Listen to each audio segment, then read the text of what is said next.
Hi everyone, welcome to my YouTube channel ComTunes. I hope you all are well and good in health. So this is tutorial number 41 of Business Studies for class 12 और आज के tutorial में हम लोग समझेंगे staffing as अ HRM यानी कि staffing as a human resource management. Okay, इससे पहले हमने समझा था कि स्टाफिंग बेसिकली होता क्या है, स्टाफिंग का कॉन्सेप्ट हमने समझा था विद एग्जांपल। ठीक है, उसके बाद स्टाफिंग का मीनिंग क्या है, उसकी डेफिनेशन क्या है, स्टाफिंग की इंपॉर्टेंस और स्टाफिंग का प्रोसेस जो है ये हम ऑलरेडी डिस्कस कर चुके हैं प्रीवियस ट्यूटोरियल्स में। अगर आपने ये वाले टॉपिक्स कवर नहीं करे हैं तो आप लोग इन टॉपिक्स को जरूर कवर कर लेना। ओके, और आज हम समझेंगे staffing as a human resource management कि ह्यूमन रिसोर्स मैनेजमेंट होता क्या है और किस तरीके से ह्यूमन रिसोर्स मैनेजमेंट का एवोल्यूशन हुआ और staffing as a part of human resource management क्या है and staffing as line as well as staff activity. तो ये सारे टॉपिक्स जो है आज के ट्यूटोरियल में हम डिस्कस करने वाले हैं। फाइन, तो चलिए स्टूडेंट स्टार्ट करते हैं हमारा आज का सेशन। तो आज जो हमने टॉपिक समझना है वो है staffing as a part of human resource management. देखो, स्टाफिंग क्या होता है हमने प्रीवियस ट्यूटोरियल्स में बहुत अच्छे से समझा था डिटेल में और विद एग्जाम्पल, बट फिर भी आज वाला टॉपिक स्टार्ट करने से पहले एक बार हम फिर से वो सब चीजें रिकॉल करते हैं जो हम पहले डिस्कस कर चुके हैं।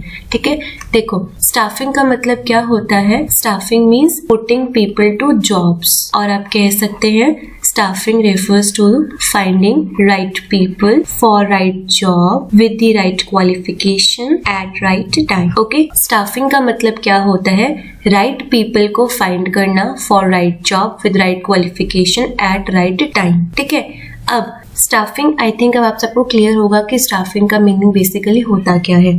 ठीक है, अब हम समझते हैं कि ह्यूमन रिसोर्स मैनेजमेंट क्या होता है, कि नई टर्म आ गई जिसका नाम क्या है, ह्यूमन रिसोर्स मैनेजमेंट। ठीक है, देखो क्लास 12 में आपको ह्यूमन रिसोर्स मैनेजमेंट का बहुत थोड़ा सा ही कॉन्सेप्ट है। जब आप ग्रेजुएशन करेंगे या पोस्ट ग्रेजुएशन करेंगे, BCom, MCom, MBA, BBA जिसने जो भी करना है, वहां पर आपको ह्यूमन रिसोर्स मैनेजमेंट जो है एक पर्टिकुलर सब्जेक्ट मिलेगा और बहुत इंटरेस्टिंग और सबसे अच्छा सब्जेक्ट होता है। जो भी लोग मैनेजमेंट में स्टडी करते हैं, ह्यूमन रिसोर्स मैनेजमेंट बहुत इंटरेस्टिंग सब्जेक्ट होता है। ठीक है, तो फिलहाल आपको क्लास 12 में तो थोड़ा सा ही है ह्यूमन रिसोर्स मैनेजमेंट में, तो हम उसको उतना ही समझेंगे। ठीक है, देखो किसी भी ऑर्गेनाइजेशन को रन करने के लिए सबसे पहले ऑर्गेनाइजेशन क्या होती है। ऑर्गेनाइजेशन कोई भी संस्था होती है जिसको हम साधारण सी भाषा में बोलते हैं, या आप इंग्लिश में बोल सकते हैं कोई भी इंस्टीट्यूशंस जो होते हैं, जैसे कि स्कूल है, हॉस्पिटल है, रेस्टोरेंट्स हैं, शॉपिंग मॉल्स हैं, ये सारे क्या होते हैं, सारे ऑर्गेनाइजेशंस होते हैं। ठीक है, अब किसी भी ऑर्गेनाइजेशन को रन करने के लिए हमें किसकी जरूरत होती है, ह्यूमन रिसोर्स की जरूरत होती है। ठीक है, अगर ऑर्गेनाइजेशन में ह्यूमन रिसोर्स ही नहीं होगा तो क्या वो ऑर्गेनाइजेशन चल पाएगी, बिल्कुल भी नहीं चल पाएगी। ठीक है, तो किसी भी ऑर्गेनाइजेशन की जो सक्सेस है या किसी भी ऑर्गेनाइजेशन का जो फेलियर है वो किस पर डिपेंड करता है कि उस ऑर्गेनाइजेशन का ह्यूमन रिसोर्स कैसा है। ठीक है, अब एक ऑर्गेनाइजेशन का जो ह्यूमन रिसोर्स है वो अच्छा है। अच्छा का मतलब क्या है यहाँ पर, कि वो कॉम्पिटेंट है, वो कैपेबल है, वो स्किल्ड है, वो ट्रेन्ड है, उनके पास अच्छी खासी नॉलेज है उस पर्टिकुलर फील्ड की। तो ऑब्वियसली वो वाली जो ऑर्गेनाइजेशन है वो एफिशिएंटली और इफेक्टिवली रन कर पाएगी और उनके जो गोल्स हैं वो भी टाइमली अचीव हो पाएंगे। क्लियर। वहीं दूसरी साइड एक ऐसी ऑर्गेनाइजेशन जिनके एम्प्लॉयज या जिनके जो ह्यूमन रिसोर्स है वो लेथार्जिक है, वो पैसिव है, उनके अंदर मोटिवेशन ही नहीं है काम करने का, वो सिर्फ आते हैं और मोबाइल चलाकर चले जाते हैं, उनके पास कोई अच्छी खासी नॉलेज नहीं है, वो ट्रेंड नहीं है, तो क्या वो ऑर्गेनाइजेशन अच्छे से चल पाएगी? वो ऑर्गेनाइजेशन बिल्कुल भी नहीं चल पाएगी। और ऐसी ऑर्गेनाइजेशन जो होती है ज्यादा देर तक रन नहीं कर पाती है और इनका जो सर्वाइवल पीरियड होता है वो जल्दी ही खत्म हो जाता है। ठीक है, तो ये हम कह सकते हैं कि हर एक ऑर्गेनाइजेशन की जो सक्सेस है, अब हर एक ऑर्गेनाइजेशन यहाँ पे पर्टिकुलर बिजनेस ऑर्गेनाइजेशन नहीं है, कोई भी ऑर्गेनाइजेशन है। अब चाहे अपना स्कूल ले लो, आपका स्कूल भी तभी अच्छा चल पाता है अगर आपका स्कूल का जो स्टाफ है, चाहे वो टीचिंग स्टाफ है, चाहे वो नॉन टीचिंग स्टाफ है, अगर वो कॉम्पिटेंट है, वेल मैनर्ड है, तभी उस स्कूल की जो रेपुटेशन है उस सिटी में अच्छी बनती है। ठीक है, तो कोई भी ऑर्गेनाइजेशन है, चाहे वो बिजनेस ऑर्गेनाइजेशन है, चाहे वो नॉन बिजनेस ऑर्गेनाइजेशन है, हर ऑर्गेनाइजेशन की जो सक्सेस और फेलियर है वो डिपेंड करता है किस पर, कि उनका ह्यूमन रिसोर्स जो है वो किस तरीके का है। ठीक है, अब ये चीज तो आपको क्लियर हो गई, हम बिना ह्यूमन रिसोर्स के एक ऑर्गेनाइजेशन को नहीं चला सकते हैं। ठीक है, अब यहाँ पर बात आती है कि हम बार बार बोल रहे हैं ह्यूमन रिसोर्स, तो सबसे पहले हम समझते हैं कि ह्यूमन रिसोर्स बेसिकली होता क्या है। ठीक है, ह्यूमन रिसोर्स सुनकर आपको ये चीज तो क्लियर हो गई कि हम यहाँ पर किसकी बात कर रहे हैं, लोगों की बात कर रहे हैं, वो पर्सन्स की बात कर रहे हैं जो ऑर्गेनाइजेशन में काम करते हैं। ठीक है, तो ह्यूमन रिसोर्स का मतलब क्या होता है, ह्यूमन रिसोर्स वो वर्क फोर्स होती है जो ऑर्गेनाइजेशन में काम करती है। ठीक है, ह्यूमन रिसोर्स कौन होती है, वो वर्क फोर्स होती है जो ऑर्गेनाइजेशन में काम करती है, या हम कहते हैं कि वो पर्सोनल जो ऑर्गेनाइजेशन में काम करते हैं। ठीक है, साधारण सी भाषा में आप लोग बोलते हैं इसको कि उस ऑर्गेनाइजेशन की एम्प्लॉयज या एम्प्लॉयर्स। ठीक है, बट मैनेजमेंट की सेंस में उसको क्या बोला जाता है, workforce of the organisation. Clear, अब हम समझते हैं कि ह्यूमन रिसोर्स बेसिकली होता क्या है। What is human resource? Human resource refers to the knowledge, skills, abilities, values, aptitude and beliefs possessed by its workforce in the organization। यानी कि एक ऑर्गेनाइजेशन में जो वर्कफोर्स है उनके पास कितनी नॉलेज है, उनकी स्किल्स, उनकी एबिलिटीज, उनकी वैल्यूज, उनका एप्टीट्यूड, उनका बिलीफ, ये सब मिलकर क्या बनता है, ह्यूमन रिसोर्स। ठीक है, in fact competency of workforce determines the efficiency and effectiveness of the organisation. अभी आपको बताया कि किसी भी ऑर्गेनाइजेशन की जो कॉम्पिटेंसी है वो किस चीज पर डिपेंड करती है, कि उनका वर्कफोर्स जो है वो कैसा है। ठीक है, अगर वर्कफोर्स कॉम्पिटेंट होगा, स्किल्ड होगा, टैलेंटेड होगा, अच्छी उनके पास वैल्यू होंगी, एप्टीट्यूड होगा, अच्छा बिलीफ होगा, वो सबके साथ एडजस्ट करने वाले होंगे, टीम में रहकर काम करने वाले होंगे, एक दूसरे के साथ कोऑपरेट करने वाले होंगे, तो ऑब्वियसली वो ऑर्गेनाइजेशन जो है एफिशिएंटली और इफेक्टिवली रन कर पाएगी। ठीक है, ऑन द कॉन्ट्रेरी अगर कोई ऐसी ऑर्गेनाइजेशन है जिनका वर्कफोर्स कॉम्पिटेंट नहीं है तो वो ऑर्गेनाइजेशन अपने गोल्स को भी अचीव नहीं कर पाएगी और वो अच्छे से रन भी नहीं कर पाएगी। ठीक है, तो जिस तरीके से साइकिल चलाने के लिए पैडल की जरूरत होती है ना, साइकिल बिना पैडल के नहीं चला सकते ना, उसी तरीके से एक ऑर्गेनाइजेशन को चलाने के लिए हमें किसकी जरूरत होती है, वर्क फोर्स की जरूरत होती है। ठीक है, जैसे आर्मी में आर्मी फोर्स होती है ना, वैसे ऑर्गेनाइजेशन में वर्क फोर्स होती है जो एक ऑर्गेनाइजेशन को ऊपर तक लेकर जाती है, यानी कि टॉप पोजीशन पर लेकर जाती है। अब ये वर्क फोर्स ही होती है जो ऑर्गेनाइजेशन को टॉप पर लेकर जाती है, और यही वर्क फोर्स होती है जो ऑर्गेनाइजेशन को बॉटम पर लेकर आती है।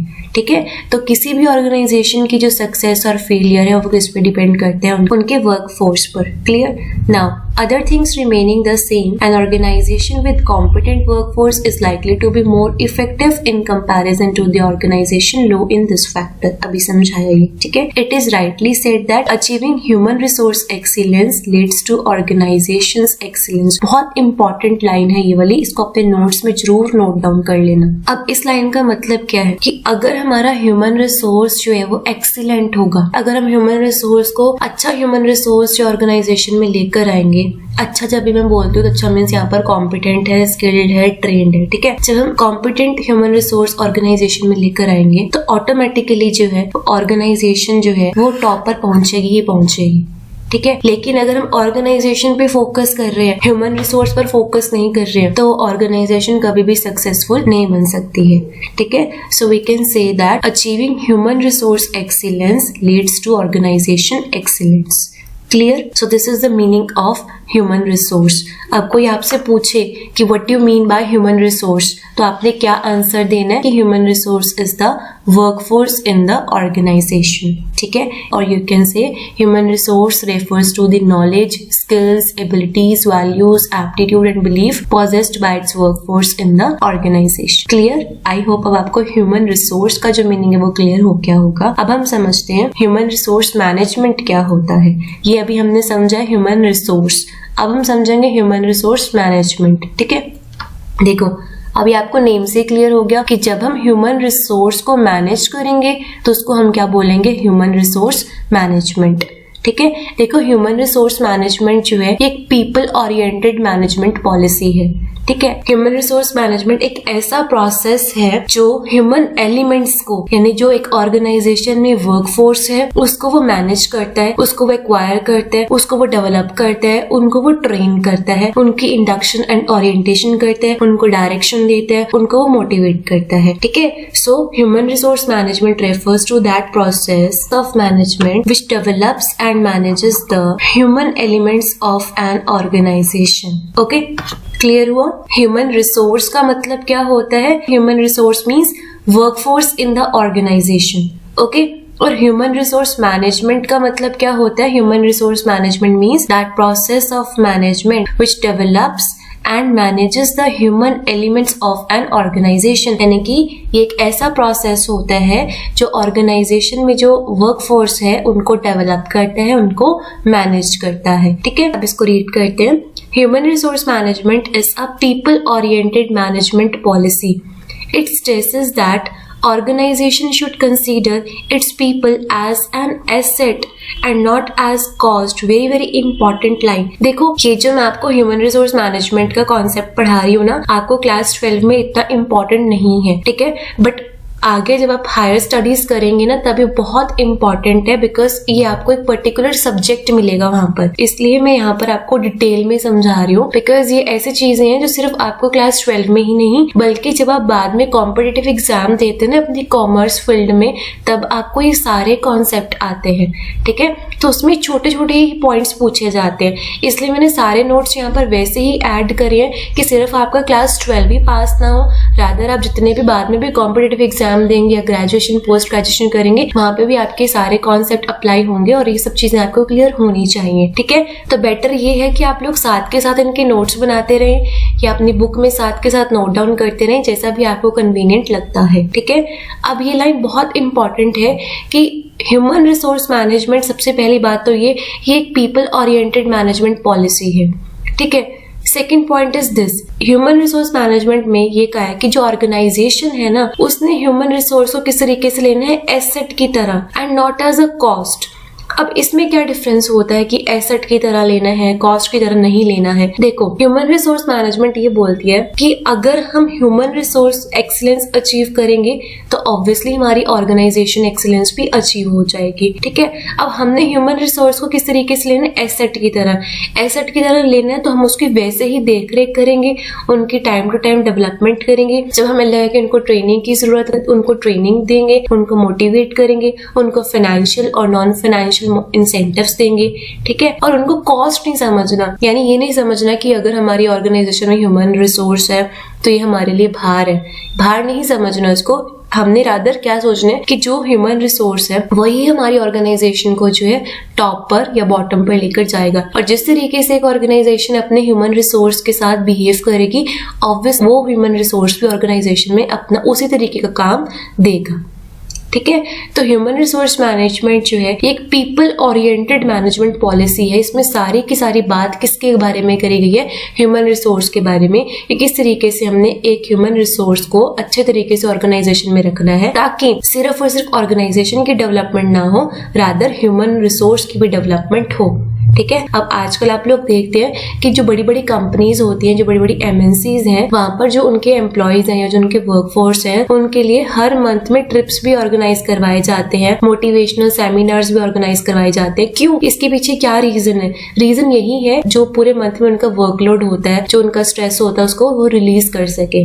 ठीक है, और यही निशानी होती है कि वो ऑर्गेनाइजेशन अपने ह्यूमन रिसोर्स को एसेट की तरह ट्रीट करती है। जो ऑर्गेनाइजेशन अपने ह्यूमन रिसोर्स को कॉस्ट की तरह ट्रीट करेगी उस ऑर्गेनाइजेशन में ह्यूमन रिसोर्स फिर ज्यादा देर तक टिकता नहीं है। ठीक है, अब human resource management deals with acquisition. Acquisition means acquire करना, then development, motivation and maintenance of human resource to gain competitive advantage. Human resource management ensures that every employee makes his maximum contribution to the achievement of business goals. Human resource management ये ensure करता है कि organisation में जितने भी employ हैं वो अपना ज्यादा से ज्यादा कंट्रीब्यूशन दे टुवर्ड्स अचीविंग दी बिजनेस गोल्स। ओके, तो ये होता है ह्यूमन रिसोर्स मैनेजमेंट का मीनिंग। अब हमने 3 टर्म्स के मीनिंग यहाँ पर डिस्कस करे हैं, कौन कौन से। सबसे पहले स्टाफिंग। स्टाफिंग क्या होता है? Staffing means putting people to good job, और you can say finding right people for the right job with the right qualification at right time. Okay, उसके बाद हमने समझा कि ह्यूमन रिसोर्स क्या होता है। Human resource means workforce in the organisation, ठीक है, और आप कह सकते हैं it refers to the knowledge, skills, abilities, values, aptitude and belief possessed by its workforce in the organisation. Clear? Then हमने समझा ह्यूमन रिसोर्स मैनेजमेंट का मीनिंग। ह्यूमन रिसोर्स मैनेजमेंट का मतलब क्या होता है? एक वो प्रोसेस होता है मैनेजमेंट का which develops and manages the human elements of an organisation. Clear? I hope अब आपको क्लियर हो गया होगा कि ह्यूमन रिसोर्स का मतलब क्या होता है और ह्यूमन रिसोर्स मैनेजमेंट का मतलब क्या होता है। ठीक है, अब आइए समझते हैं इसका एवोल्यूशन कि किस तरीके से जो है ह्यूमन रिसोर्स मैनेजमेंट इवॉल्व हुआ, किस तरीके से ह्यूमन रिसोर्स मैनेजमेंट का ओरिजिन हुआ। ठीक है, ये चीज आपकी बुक में नहीं है, आपकी बुक में एक आई थिंक छोटा सा पैराग्राफ है एवोल्यूशन का, तो आप लोग इसको इस तरीके से बना सकते हैं। और अगेन सेइंग, जब आप बड़ी क्लासेस में जाएंगे, जब आप लोग सिविल सर्विसेज के एग्जाम देंगे, या अगर आप लोगों ने में से किसी ने PhD करना होगा, या आप लोगों ने किसी ने टीचिंग लाइन में जाना है, तो आप लोग एग्जाम देंगे ना, तो उसमें ये सब चीजें बहुत डिटेल में पूछी जाती है और एज इट इज पूछी जाती है। ठीक है, तो इसी तरीके से मैंने नोट्स बनाया है कि आपके फ्यूचर में भी हेल्प हो। फाइन, अब देखिए evolution of human resource management समझते हैं। सबसे पहले क्या आया? Craft system. क्राफ्ट सिस्टम जो था ये एक स्मॉल लेवल ऑफ प्रोडक्शन था, यानी जब पुराने टाइम की बात हो रही है, जब हाथों से काम हुआ करता था, एक स्मॉल लेवल ऑफ प्रोडक्शन होती थी। क्राफ्ट से आपको क्लियर रहेगा। ठीक है, उसके बाद क्या आया? Scientific management. Scientific management you all know, जो किसने दिया है?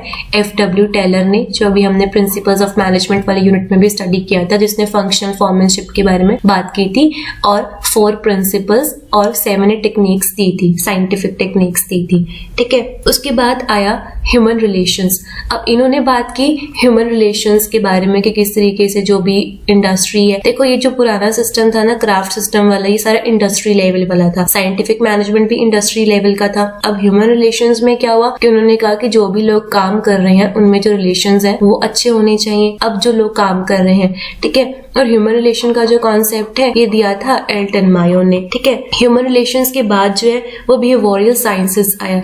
अब ह्यूमन रिलेशंस में तो बात की गई थी इंडिविजुअल्स के बारे में, ठीक है, और बिहेवियरल साइंसेस में बात करी गई ग्रुप्स के बारे में। ठीक है, इसमें इंडिविजुअल रिलेशंस के बारे में बात की गई और बिहेवियरल साइंस में जो हम टीम की बात करते हैं, यानी ग्रुप्स में रहकर काम करने की बात करते हैं। ठीक है, फिर पर्सनल मैनेजमेंट आया। पर्सनल मैनेजमेंट में सिर्फ इतनी बात की गई कि लोगों को किस तरीके से हमने अपनी ऑर्गेनाइजेशन में लेकर आना है। ठीक है, सिर्फ इतना ही कहा गया। उसके बाद आया ह्यूमन रिसोर्स मैनेजमेंट। अब इसमें ह्यूमन रिसोर्स मैनेजमेंट में इन्होंने बोला कि ऑर्गेनाइजेशन में लोगों को लेकर तो आना ही है, बट इसके साथ साथ उनके डेवलपमेंट पे भी फोकस करना है। ठीक है, तो पर्सनल मैनेजमेंट में तो सिर्फ एक्वायर की बात करी गई थी कि किस तरीके से हमने लोगों को ऑर्गेनाइजेशन में लेकर आना है, बट ह्यूमन रिसोर्स मैनेजमेंट में उनको एक्वायर तो करना ही है, प्लस उनके डेवलपमेंट के ऊपर भी फोकस किया गया। और उसके बाद लास्ट है इंटेलेक्चुअल कैपिटल मैनेजमेंट। ये आपका फ्यूचर का सिनेरियो है कि आगे आने वाली जो मैनेजमेंट होगी वो कौन सी होगी? Intellectual capital management. Intellectual capital management ये किस तरीके से हमने नॉलेज को, लोगों की नॉलेज को, जो स्किल्स है उसको किस तरीके से हमने मैनेज करना है। और ये तो है अभी इवॉल्विंग कॉन्सेप्ट, अभी प्रॉपर आया नहीं है, बट आने वाला है, तो ये फ्यूचर का सिनेरियो है। ठीक है, तो अभी तक जो है यहाँ तक एग्जिस्टेंस में चल रहा है। ठीक है, तो एवोल्यूशन हुआ। सबसे पहले क्राफ्ट सिस्टम आया, बहुत आसान है इसको याद रखना। सबसे पहले स्मॉल लेवल ऑफ प्रोडक्शन होती थी, इंडस्ट्रीज के बारे में बात किया गया। उसके बाद साइंटिफिक मैनेजमेंट आया जो कि FW टेलर ने दिया, और इन्होंने फंक्शनल फॉर्मनशिप के बारे में बात की गई। ठीक है, कुछ टेक्निक्स थी जैसे कि वर्क स्टडी टेक्निक्स है, मेंटल रेवोल्यूशन है, ऐसी टेक्निक्स इन्होंने दी। फिर ह्यूमन रिलेशंस आया जो कि एल्टन मायो ने दिया, और इन्होंने इंडिविजुअल रिलेशंस के बारे में बात की। फिर बिहेवियरल साइंसेस आए, इन्होंने ग्रुप्स में बात की कि ग्रुप में किस तरीके से हमने रहकर काम करना है। फिर पर्सनल मैनेजमेंट आया, पर्सनल मैनेजमेंट में उन्होंने बोला कि किस तरीके से हमने लोगों को एक्वायर करना है।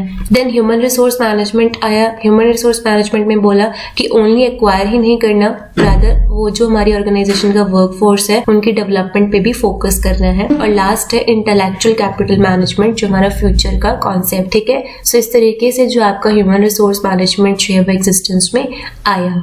फाइन, आई होप आपको क्लियर हो गया होगा। ठीक है, अब समझते हैं staffing as a part of human resource management. अब देखो, आपको स्टाफिंग का मीनिंग भी क्लियर हो गया और आपको ह्यूमन रिसोर्स मैनेजमेंट का मीनिंग भी क्लियर हो गया।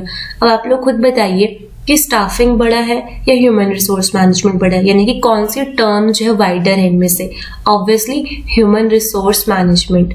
Staffing is one of the part of human resource management. Okay, human resource management is a wider term as compared to staffing. Human resource management जो wider term है, ठीक है? Why? Because it includes staffing, record keeping, personnel policies formulation, conducting personnel research, providing expert services, etc. Human resource management के अंदर ही सारी चीजें आती हैं। ये किस तरीके से हमने लोगों को ऑर्गेनाइजेशन में लेकर आना है, एक्वायर यानी कि recruitment, staffing, motivation, compensation, incentive plans, handling grievances, personal policies formulation, providing expert services, ये सारा का सारा जो है ये ह्यूमन रिसोर्स मैनेजमेंट के अंदर इंक्लूड होता है। ठीक है, तो जो ह्यूमन रिसोर्स मैनेजमेंट है ये एक वाइडर टर्म है और staffing is one of the part of human resource management. Okay, the various specialised duties and activities performed by human resource management are as, number 1 है रिक्रूटमेंट, नंबर 2 है providing expert services, number 3 है developing compensation and incentive plans, number 4 है handling grievances and complaints, number 5 है providing for social security and welfare of employees, number 6 है defending the company in law suits, number 7 है keeping personal records and number 8 है developing the organisational structure. ठीक है, तो ये सारी की सारी चीजें जो किस में आती हैं, ह्यूमन रिसोर्स मैनेजमेंट में। ओके, और ये जो सारे टॉपिक्स हैं आगे हम इसको डिटेल में डिस्कस करेंगे इसी चैप्टर में। फाइन, आई होप अब आपको क्लियर हो गया होगा कि स्टाफिंग क्या होता है, ह्यूमन रिसोर्स क्या होता है, ह्यूमन रिसोर्स मैनेजमेंट क्या होता है, किस तरीके से ह्यूमन रिसोर्स मैनेजमेंट इवॉल्व हुआ और staffing is a part of human resource management. Okay, अब आते हैं आज के लास्ट टॉपिक पर जो कि है staffing as line as well as staff activity. सबसे पहले समझते हैं कि staffing as a line activity. सबसे पहले ये जो लाइन मैनेजर्स होते हैं ये कौन होते हैं ये समझते हैं। लाइन मैनेजर्स ये वो लोग होते हैं जो एक्चुअली में काम करते हैं। ठीक है, हिंदी में लिख रही हूँ ताकि आप लोगों को भी याद रहे। ठीक है, अदरवाइज हमेशा बच्चों को लाइन और स्टाफ में कंफ्यूजन रहता ही रहता है और हमेशा ही रहता है, तो इसलिए पहले से ही क्लियर कर लीजिए इसको। ठीक है, तो लाइन मैनेजर्स वो होते हैं जो एक्चुअली में काम करते हैं। ठीक है, ये वो लोग होते हैं जो वर्क के लिए अकाउंटेबल होते हैं। अकाउंटेबल मतलब ये वो लोग होते हैं जो आंसरेबल होते हैं काम के लिए। ठीक है, एंड लाइन मैनेजर्स में जो कम्युनिकेशन होता है वो कैसे फ्लो करता है, वर्टिकल फॉर्म में, यानी फ्रॉम टॉप टू बॉटम। ठीक है, मैनेजर्स के पास जो है वो फॉर्मल अथॉरिटी होती है। तो staffing as a line activity की अगर हम बात करें तो इट मीन्स कि यहाँ पर ये वो लोग होते हैं जो एक्चुअली में काम करते हैं, ये अपने वर्क के लिए अकाउंटेबल होते हैं। इसमें जो अथॉरिटी है, जो कम्युनिकेशन है वो कैसे फ्लो करता है फ्रॉम टॉप टू बॉटम यानी कि वर्टिकली, और इनके पास फॉर्मल अथॉरिटी होती है। क्लियर। अब दूसरे आते हैं हमारे पास स्टाफ मैनेजर्स। अब ये कौन से होते हैं? स्टाफ मैनेजर्स ये वो लोग होते हैं जो कोई काम नहीं करते, ये क्या करते हैं, ये सिर्फ और सिर्फ सलाह देते हैं बैठकर। ठीक है, इनका क्या रोल होता है? एडवाइजरी रोल होता है ऑर्गेनाइजेशन में। ठीक है, और इनमें जो कम्युनिकेशन फ्लो करता है वो कैसे करता है? लेटरल लेवल पर यानी कि हॉरिजॉन्टल लेवल पर, आप सेम लेवल पर जो है कम्युनिकेट कर सकते हैं। सो स्टाफ मैनेजर्स कौन से होते हैं? ये स्पेशलिस्ट होते हैं अपनी फील्ड में और ये सिर्फ और सिर्फ ऑर्गेनाइजेशन में जो है सजेशंस देते हैं, यानी कि अगर आपको एडवाइस लेनी है तो स्टाफ मैनेजर्स का क्या रोल होता है कि ये सिर्फ और सिर्फ आपको एडवाइस देते हैं। ठीक है, and it flows among the managers of functional areas. जो फंक्शनल एरियाज में मैनेजर्स काम करते हैं वहां पर जो है इनमें कम्युनिकेशन जो है वो फ्लो करता है। और ये कैसे होता है? हॉरिजॉन्टल इन डायरेक्शन, यानी कि सेम लेवल पर जो आपस में आप कम्युनिकेट कर सकते हैं। एंड यहाँ पर जो है ऑब्वियसली जब सेम लेवल पर आपस में कम्युनिकेट किया जा सकता है, हॉरिजॉन्टल कम्युनिकेशन है, तो यहाँ पर कोई फॉर्मल अथॉरिटी नहीं होती है। ठीक है, सो ये वाले जो मैनेजर्स होते हैं इनके पास कोई फॉर्मल अथॉरिटी नहीं होती है और ये वर्क के लिए अकाउंटेबल भी नहीं होते हैं। ये वर्क के लिए अकाउंटेबल होते हैं लाइन मैनेजर्स, लेकिन स्टाफ मैनेजर्स जो होते हैं ये वर्क के लिए अकाउंटेबल नहीं होते हैं। ठीक है, ये सिर्फ और सिर्फ अपनी नॉलेज, अपने स्किल, अपने एक्सपीरियंस के बेसिस पर ऑर्गेनाइजेशन में काम करते हैं। ठीक है, तो स्टाफिंग जो है, staffing as line as well as staff activity का मतलब क्या है? पहले आपको लाइन मैनेजर्स और स्टाफ मैनेजर्स क्या होते हैं इन दोनों में डिफरेंस क्लियर होना बहुत जरूरी है। क्लियर हो गया कि लाइन मैनेजर्स वो होते हैं जो एक्चुअल में ऑर्गेनाइजेशन में काम करते हैं, ये वर्क के लिए अकाउंटेबल होते हैं, वर्टिकल फ्लो ऑफ कम्युनिकेशन है और इनके पास फॉर्मल अथॉरिटी होती है। वेयर एज स्टाफ मैनेजर्स कौन से होते हैं, ये वो लोग होते हैं जो ऑर्गेनाइजेशन में काम तो नहीं करते बट इनका क्या रोल होता है, एडवाइजरी रोल होता है, सिर्फ सलाह देते हैं, अपनी नॉलेज, अपने स्किल, अपने एक्सपीरियंसेस के बेसिस पे ये आगे अपने उस पर्टिकुलर फील्ड में सजेशंस देते हैं, ठीक है। और इसमें जो कम्युनिकेशन है वो कैसे फ्लो करता है, हॉरिजॉन्टल, कोई फॉर्मल अथॉरिटी नहीं होती और ये वर्क के लिए अकाउंटेबल भी नहीं होते हैं, ठीक है। तो staffing as a line activity में कि जो वर्कफोर्स है वो एक्चुअली वर्क करती है, और staffing as a staff activity में कि यहाँ पर जो एडवाइजरी रोल की बात की जाती है। क्लियर?